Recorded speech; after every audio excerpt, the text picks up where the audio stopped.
Doing that. Super, just give you a second to take your seats, everybody. And I will pass over to Kenny McCaskill. Well, thank you and good afternoon. It is now. I'm obviously joined by Tasmina, but I'm also glad to be joined both by Martin Keatings, who many of you know for his court action that many of us supported, and indeed both financially and morally, and also by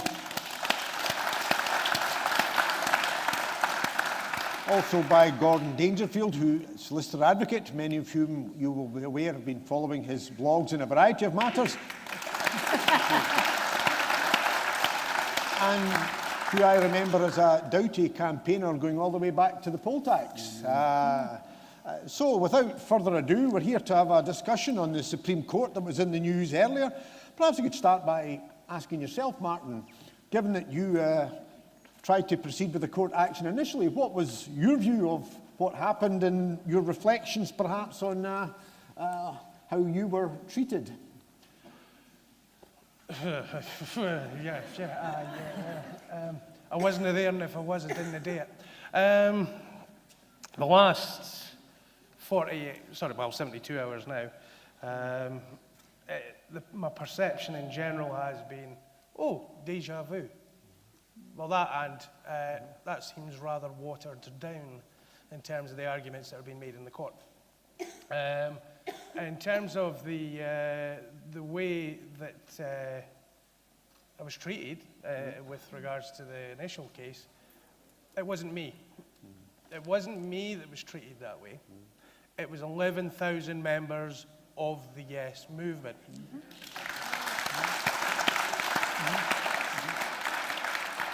I just happened to be the person that was named on the court summons. That's it.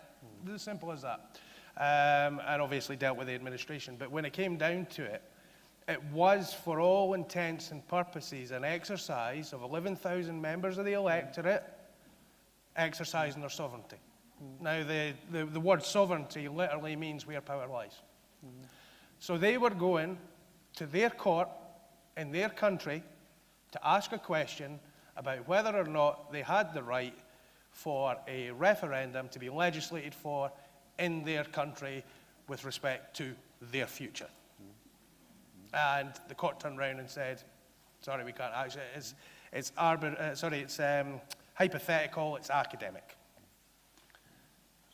The only reason it was hypothetical and academic wasn't because of the UK government, it was because, unfortunately, the Lord Advocate, who still never clarified whether he was representing the Scottish Government or whether he was representing the Scottish Parliament, although that seems to be quite deliberate. In terms of the SNP subsequently withdrawing, that simply came across as they were trying to make it look like they weren't involved anymore. But there's one line that always sticks in my head, and it was, it's not for the pursuer to stand in the shoes of parliamentarians. There's two things I would say to that. The first one is, clown shoes don't fit me. Sorry, Kenny. And the second thing is, in Scotland, yes, it is. The people are sovereign in Scotland, not the politicians. An English politician goes to Westminster, he can do whatever he wants. He is able to exercise his own viewpoint. Whereas when you and Neil go to Westminster, because the people are sovereign, you are simply acting as agents for the will of the Scottish people.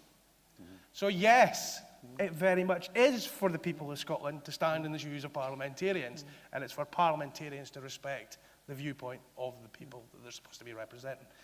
And that, to bring it right back to your original question, is what was such a kick in the teeth. I was sitting there thinking, this is the Scottish Government representing the Scottish people denying the right to ask a question on their own constitutional future. Why? Just so they can argue exactly the same points again at the Supreme Court. In an English court, to ask and beg for permission to have on something that's to have a vote on something, to have a vote, which is a fundamental right for the Scottish people. Can I ask, were you approached, extrajudicially at all by lawyers on behalf of the Scottish Government or the SNP for discussion, or did it all go through agents? No, it was everything went, it was actually worked the opposite direction. When we initiated the case in the first place, I made it very clear to council, this has to be cooperative. It can't just be ploughing on headlong and having no conversation about it. And as you'll recall, because you were one of the individuals that actually put an affidavit in support of the people's right to ask the question, the primary instruction I gave to council was to reach out to the Scottish Government, to reach out to the Scottish Parliament, to reach out to members of Parliament, and keep them informed. And we did the whole way through. So, but we soon realised that was very much a one-sided communication. We were giving everything to them, and they were sort of...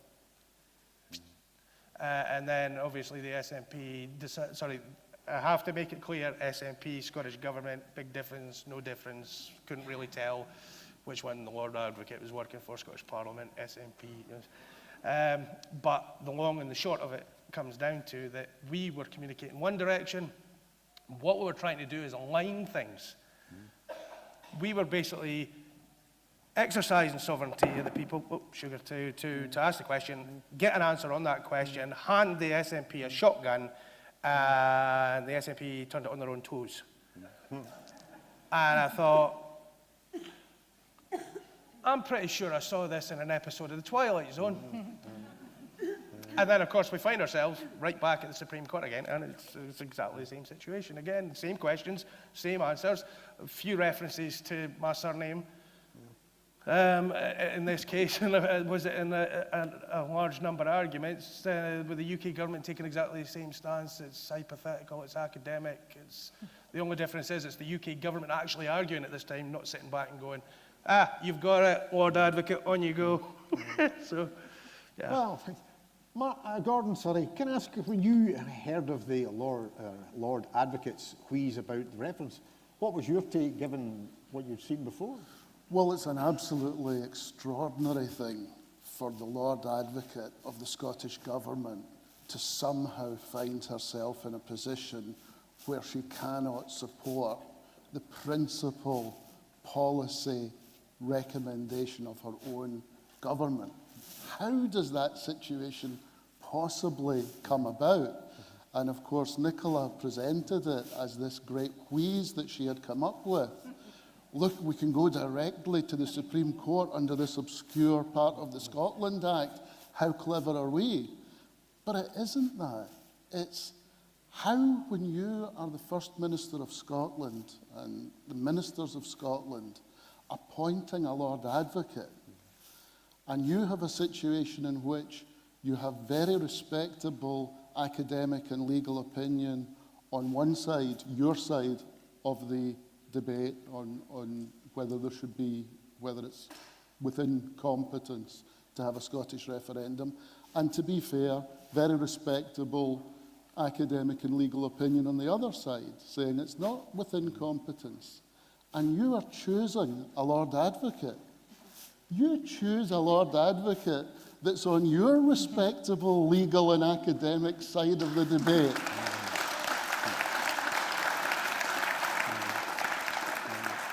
I honestly don't know if it's complete incompetence or complete bad faith or a mixture of the two. It's one or the other or a mixture of the two, because nobody who is seriously interested in a referendum on Scottish independence appoints a Lord Advocate who's a unionist and who doesn't believe in those arguments.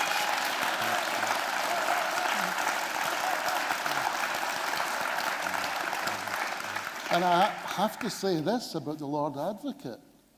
How do you take that position? If that position is offered to you as a senior lawyer, and you know that the main plank of the government's policy that's looking to appoint you is independence and having a referendum, it's been announced enough times, isn't there some obligation on you to say, well, thanks very much, First Minister, but you do know that I don't have any confidence in your main legislative programme. How does that happen? I'm genuinely curious. I wasn't obviously party to the conversation, none of us were. But it must have been an extraordinary conversation. So that's the main thing that's come out of it, following on from what Martin says about how his action was effectively sabotaged by the Scottish Government. The Scottish Government sabotaged itself from the get-go by appointing this Lord Advocate. The SNP made a great play about being successful and being able to lodge their own written pleadings in the Supreme Court. You, like I, were a solicitor. Well, I have to say, I go back, my experience, it was still the House of Lords. It was practice, it shows my age. But can you tell me your views about whether that was a great claim for success? Because I didn't hear much mention of the SNP's written pleadings. I didn't hear Lord Reid referencing them, or indeed I don't even know if the Lord Advocate spoke to them, but perhaps you could tell us what actually they claimed to have done and what it actually in reality was. Well, can I just say that I found the whole case incredibly depressing and for the people of Scotland demeaning. It seemed like the sovereignty of the people of Scotland was on trial in the Supreme Court in London for no reason whatsoever. We charged this, the electorate charged the SNP Green Coalition government with delivering an independence referendum, not going cap in hand down the road again to ask for permission to do something they'd already been instructed to do by the people of Scotland. And if you are going to go to the Supreme Court, let the UK government in their disarray come after you. Don't hand it on a plate to them. Hold the referendum, win the vote and let them challenge you. In terms of the written pleadings by the SNP, they were good, although they omitted mention of some key players in the independence campaigning for decades. They weren't spoken to, therefore they were pointless. Okay, so the court couldn't hear those pleadings. They said they would read them. Fine, let's anticipate the lordships and ladyships will do so. But where was the SNP in the press arena on that day? Where were they speaking to the press about, this is our case, this is what we're seeking to argue, we can't say this in the court, but we're going to say it in the press? I accompanied Alex to a Foreign Press Association event where he spoke to 26 members of the international press about the SNP case. Where were they? So, if you are going to ask for a judgment on an issue, at least take control of how that case is presented, if not in court, then externally. And there were two phrases, which is the only reason I've got my iPad here, that I want to refer to, which bothered me the most. The Lord Advocate, who I like, talked about this matter requiring to be finally resolved. The sovereignty of the people of Scotland is not something to be finally resolved, nor is it, as she referred to, a festering issue. It's our right of self-determination, and if they can't find a way of exercising it, the people in this hall will.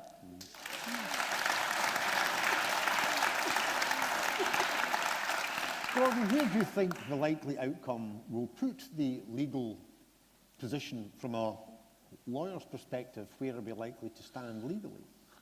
Well, either way, it doesn't really take us very far forward.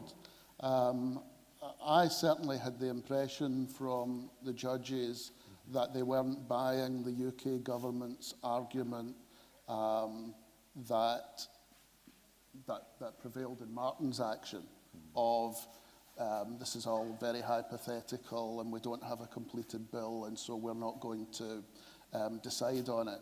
It looked pretty clear to me that they're keen to decide it. As to which way they decide it, who knows? But if they do decide in favour of a referendum being within competence, it will be the narrowest possible referendum you can imagine, because that's the case the Lord Advocate put. The Lord Advocate said, well, you see, this isn't really anything to do with reserved powers because we're just asking the people a wee question and we're just quite interested in what the answer might be and please going to let us have the referendum because that's all it is. We're not really impinging on anything in the real centre of power down in Westminster. That was the argument that was put forward in order for us to win. So if we do win, that's all we'll have won. As a lawyer, I'm not a progressive lawyer, I'm a socialist lawyer. And I believe that where we use the law, we only use it as a tool for a much wider political campaign. And sometimes people forget that, and we get sidetracked down a legal route, which we're not going to win, which should only be at the very most an addendum to proper political campaigning, which is what all of you people here are committed to, and that's the important fight. So if we do happen to get a decision from the Supreme Court, then the fight is absolutely on to say, well, we don't care what the Lord Advocate said. We don't care what assurances were given to the Supreme Court about what this means. We are going to make this the means of gaining our independence. That's what the referendum's really going to be about. And the Supreme Court can just sit on the sidelines and watch. So, if on the other hand, we get the other result, then it's obvious to everybody where we are. The Scottish Government has scuppered any chance of a referendum by taking this extraordinary legal route. I'm going to invite people, there's a mic here that we'll be able to pass round if anybody's got a particular question for any of the panellists.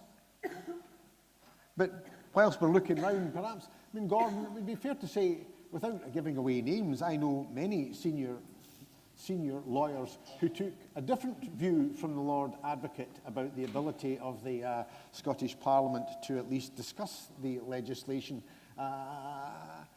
Would that be something, again, we don't need to have names, but I mean, there seems to be something put forward, at least by the BBC, that the Lord Advocate is the supreme source of all legal knowledge, and the Scottish Parliament just couldn't have legislated on a referendum bill, which is not something that I, as I say, personally know many very senior lawyers think differently. And I'll bring Martin and Taz in after. Do you have any? Well, one of the ironies of the Lord Advocate's submission was that she actually had a detailed footnote to her submission, which actually named names on both sides of the debate, including some very prestigious people on the side that said that it's within competence of the Scottish Government to have a referendum. So there certainly is. If you're asking about the point that came out in the Supreme Court, which was that regardless of what the Lord Advocate thinks, the statutory position is that a minister in good faith who believed that the bill was in competence could bring it forward, regardless of the Lord Advocate's position. Well, that, in my opinion, would remain the position after the Supreme Court comes back with its judgment. You would have to say, I disagree in good faith with what the Supreme Court said. I distinguish it on this, that, and the other ground, and I'm going to bring it forward. As long as we have this Lord Advocate, you would have a problem, because the Ministerial Code, which was very much dismissed by the Supreme Court, but I actually think the Ministerial Code is important. And the Ministerial Code says if the Lord Advocate won't sign the statement, the minister can't bring it forward. So it's a mess. Effectively, it's a mess.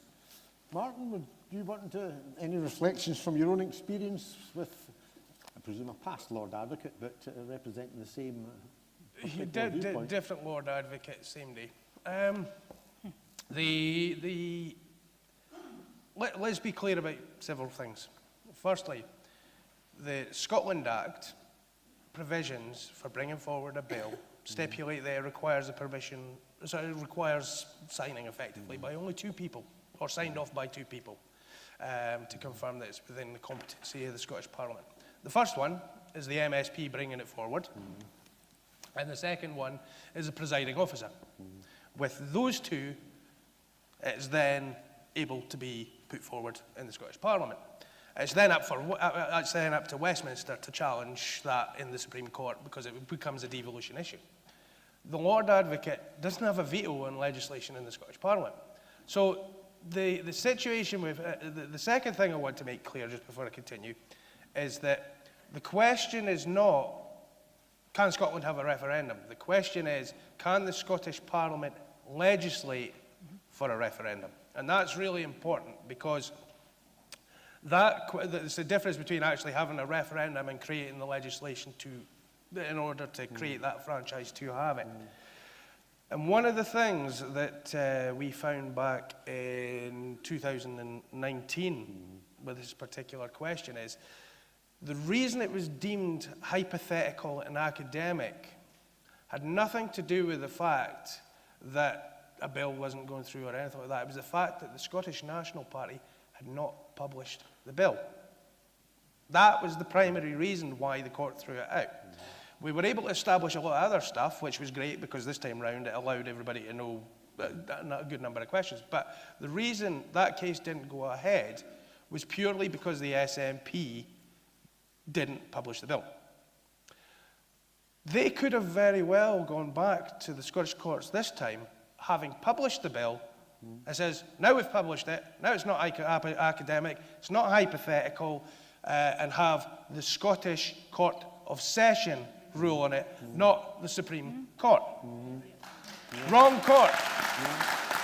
Or option 2 is to put the bill forward, have an MSP sign it off, have the presiding officer sign it off, and then wait for Westminster to challenge it, go moan then, and then take it to the Supreme Court that way.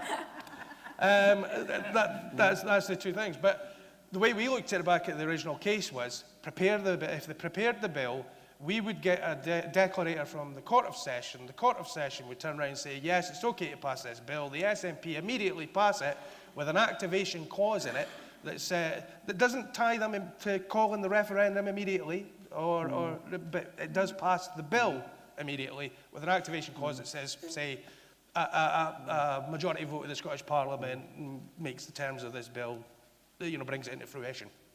And that would have protected it under devolved legislation, because once it's legislated for, that's it. It's devolved to Scotland.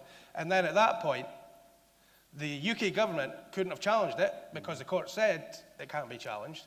And if they had tried to pass any legislation at Westminster to undermine the terms of the bill, which is exactly what happened with the Continuity Bill, then it would be the boot on the other foot. It would be the Scottish government could then turn around and say, hey, no. You're now going to have to defend your position, not the other way around. So the way they've done this is completely cockeyed. It's watered down. And I am both optimistic and pessimistic at the same time. So my brain's kind of split in two. But this is either going to go one of two ways. The first way is that the court's going to come back and say it's okay to legislate for it. The bill's going to get booted through immediately. It's going to be happy. But on that statement you made about it being a very narrow referendum, well, that doesn't really matter because the referendum only needs to be this. Should Scotland be an independent country? That's a narrow definition, that's all you need. Or it's going to go the other way.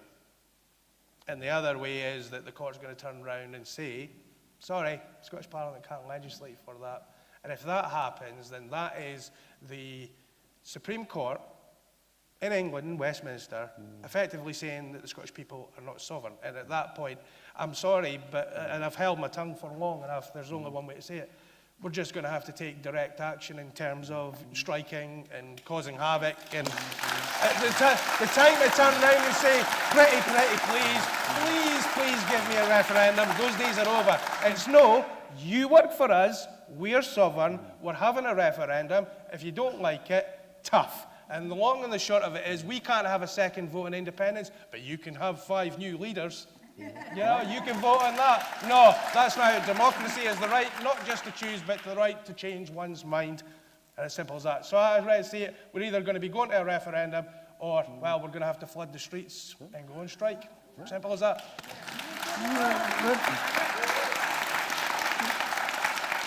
Right, let me open it up. Hello, yeah, it is on, I think. Can you hear me?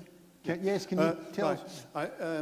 I can hold it and I can speak into it, but I don't know about anything else to do with it, switching it on and all that. It's on already. My question is addressed to Gordon, who I've read quite a bit of your stuff, online, and some of the things you have, you know, openly accused the Crown Office and the government of have never been challenged by them. So they've never taken you to court for things you've said. So I take that as being, you know they're wrong. Don't tempt them.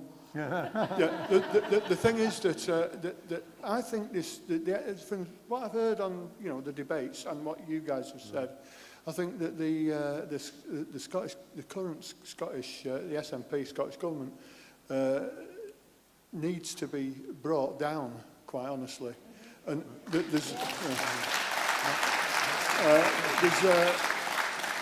I know it's a dirty business, it takes time and everything, but how long is it going to take for our party to replace them, in various elections coming up?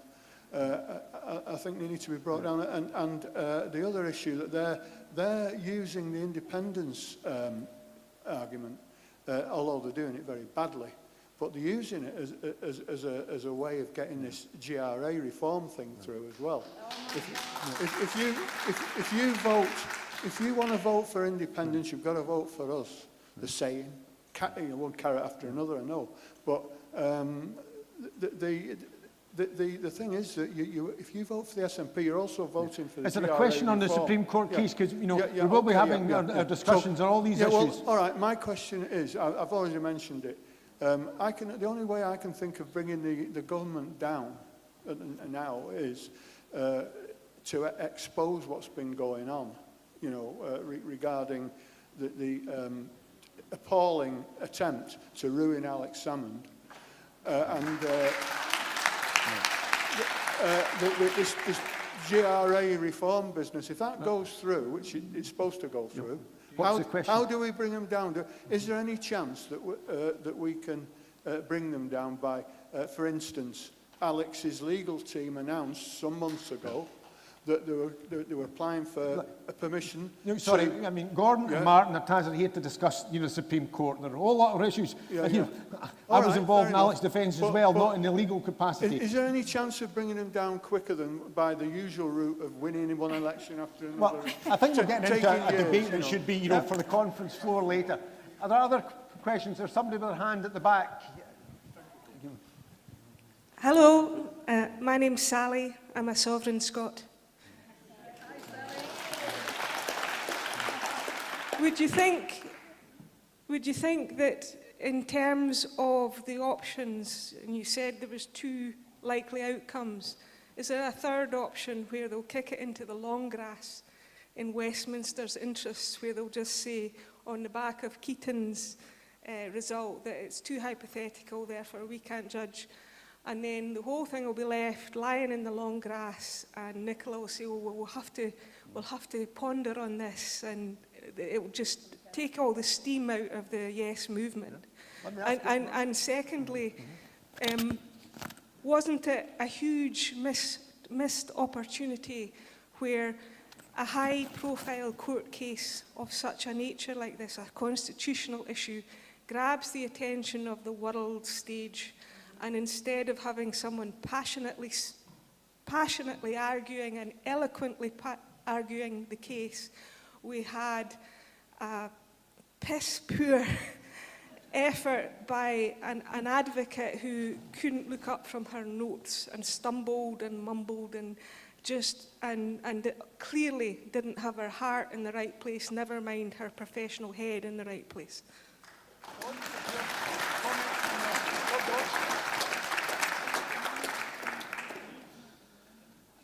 The way that they could kick it into the long grass, as you say, is by doing what they did with Martin's case and saying it's all very hypothetical, which is what the government, the UK government, spent most of their time arguing. I mean, devoted almost all of their time to that issue.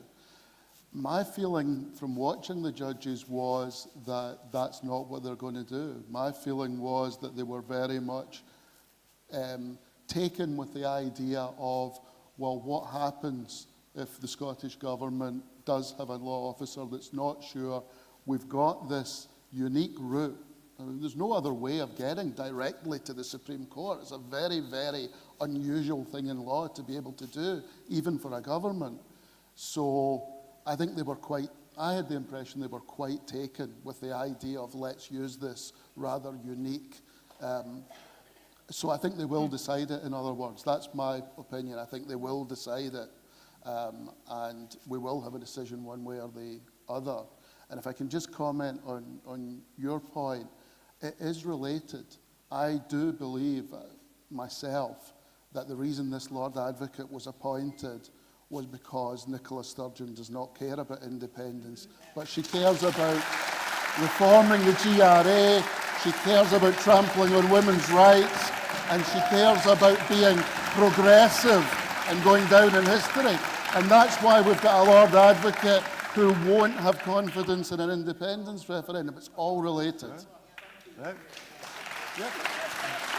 Yes, the gentleman's got the mic. Go back to when Charles, the King of UK now, he reiterated the fact that what his mother had already done, as in being saying about the claim of right and the sovereignty of the people of Scotland. So why is any political party not emphasising that to, whether it be in the courts, whether it be to the people, you know, because a lot of the people are, and excuse the French, ignorant, you know, when it comes to how they are in their own country. And the other part, what Martin says about strikes and so on, if it goes against us, and hopefully it won't, why don't we declare UDI?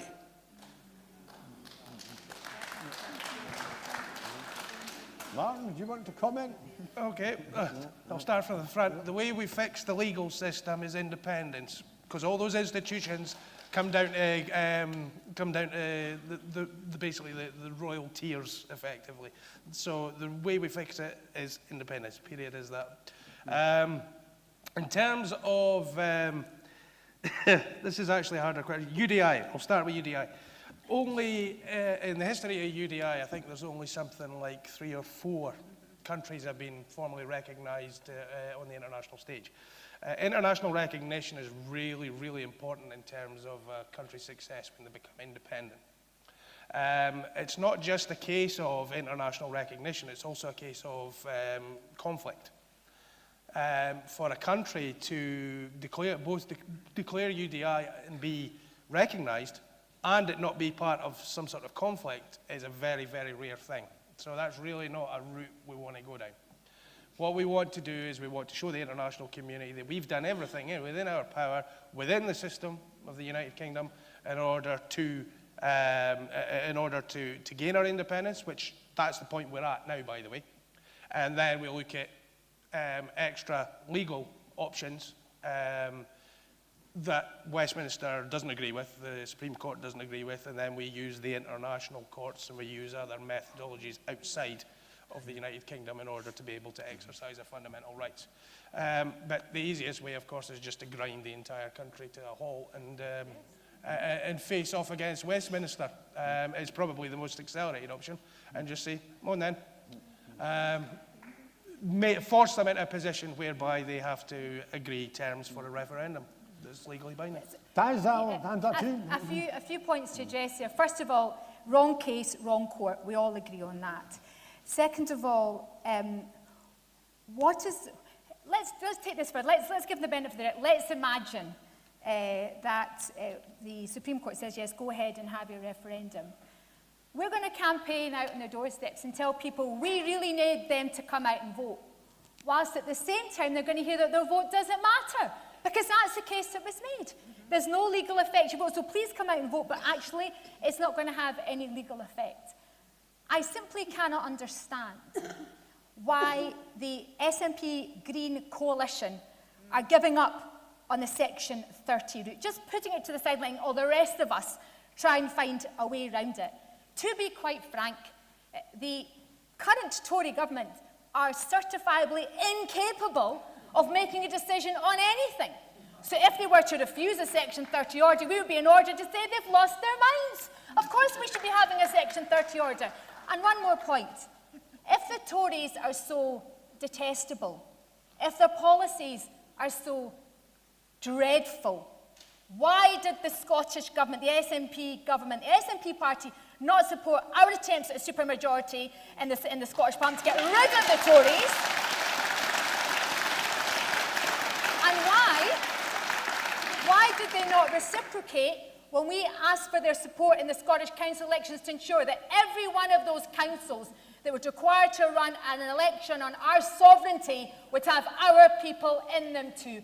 It defies belief, and it only speaks to the fact that they don't want a referendum. Well, we do, and every single, as far as I can remember, Kenny will remember further back than I am, as he's quite nicely said, SNP leader that we ever had has advanced the cause of Scottish independence, advanced the cause of Scottish sovereignty, and given people a power to take their future in their own hands. And for the first time in my life, it feels like we have taken a big step back. When the people of Scotland, some of who are watching this, who can't afford to heat or eat, need Scotland to be taken forward. Shame on those who've taken us down this road. I'm conscious of time because it's now 22 and we do have events going on in here during lunchtime, so we'll require for that. The only further final comment, because I'm very grateful to Gordon and to Martin for coming such a long way and giving up their own time. The only point I would make follows on to the comment about UDI. You're required to have three things. You're required to have the historical basis, which is the claim of right. You're required to act legally and democratically, but you require to have political power. And that is why we're a political party, because we require to obtain political power at local authority and indeed at national level. And let me give an example. It's why we need to have a Scottish Constitutional Convention. I could leave conference tomorrow and I could drive past Tullyallen and I could go in and see Ian Livingston, who I know very well, and say, Ian, conference says we've declared UDI. You're no longer to take instructions from the Home Secretary on matters that are reserved. You're to come to us. I know Ian, and he would say, Kenny, no. Just no. But look historically, in the United States, the Dáil you have a constitutional convention that says we are the democratically elected people of our country. Then what you find is that the institutions of power, the Chief Constable, the chairs of the health board, all these people who previously said, well, we look to political authority and we follow that. At the present moment, they follow the diktat of the Scottish Government. But if the Scottish Government won't change, then the Scottish Constitutional Convention can make sure that we say we are the people based on our historic rights, based on a legal and democratic framework. That's how you deliver what you want. But thanks to all those who have come, and there'll be other events in this chamber.